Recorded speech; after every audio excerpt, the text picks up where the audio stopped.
आज श्री कॉलनी, ज्योतिर्लिंग कॉलनी ह्या परिसरामध्ये एमएससीबीच्या गलथान कारभाराचा परत एकदा लोकांच्या समोर उद्रेक झालेला आहे। या भागासाठी वारंवार आम्ही तक्रारी करत असतो।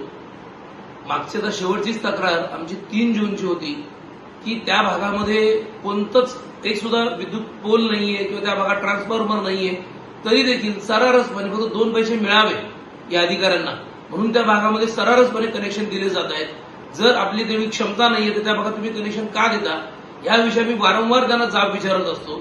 मागेच 3 जूनला या विषयावर आम्ही पत्रव्यवहार करून सगळ्या अधिकाऱ्यांची कानउघडणी केलेली, परंतु हे महावितरणचं ढिम्म प्रशासन ऐकण्याच्या मनस्थितीत नाहीये। बरं, ह्या उन्हाळ्यापासून तर आता या पावसाळ्यापर्यंत इतका लोकांना या लोकांनी छळलेलं आहे की दिवसातून ह्या 24 तासातून मला वाटतं मुश्किल 2-5 तासच लोकांना लाईट मिळत असेल। वारंवार वीज जात असते, लोकांची वीज वारंवार खंडित होत असते।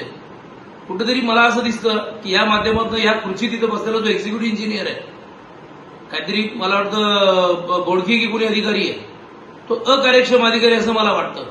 कारण की ज्या वेळेला आम्हाला या गोष्टी निदर्शनास येतात, नागरिक आमच्याकडे नगरसेवक म्हणून तक्रार करत असतात, आम्ही वारंवार या विषयाचा पाठपुरावा करायचा प्रयत्न करत असतो, परंतु यांचे तक्रारीसाठी असलेले नंबर कधीच उचलले जात नाहीत आणि कधीच दखल घेतली जात नाही। आणि जर या महाशयांना फोन केला तर याचं स्पष्ट सांगणं असतं की मला डायरेक्ट फोन करू नका, मला नक्की फोन करायचा कोणाला किंवा दाद मागायची कोणाकडे मागायची। आज ज्या पद्धतीने तिथे जाळ निघालेला आहे, म्हणजे हे महावितरणचं प्रशासन एखाद्याची जीवितहानी होण्याची वाट बघते का? बरी घटना नवीन नाही, लोकांसाठी वारंवार घटना घडत असतात, परंतु आज घडलेली घटना खरोखर भीषण आहे। आज ज्या वेळेला घटना घडली लोकांनी वारंवार फोन केले, कोणी फोन उचलत नाहीये। खूप मुश्किलने त्यांच्या त्या डेप्युटी इंजिनियरने एकाने फोन उचलला आणि जवळजवळ 1 तासानंतर त्या महावितरणच्या प्रशासनाची तिथे लोक पोहोचली। तोपर्यंत एखादी वाईट घटना घडू शकली असती।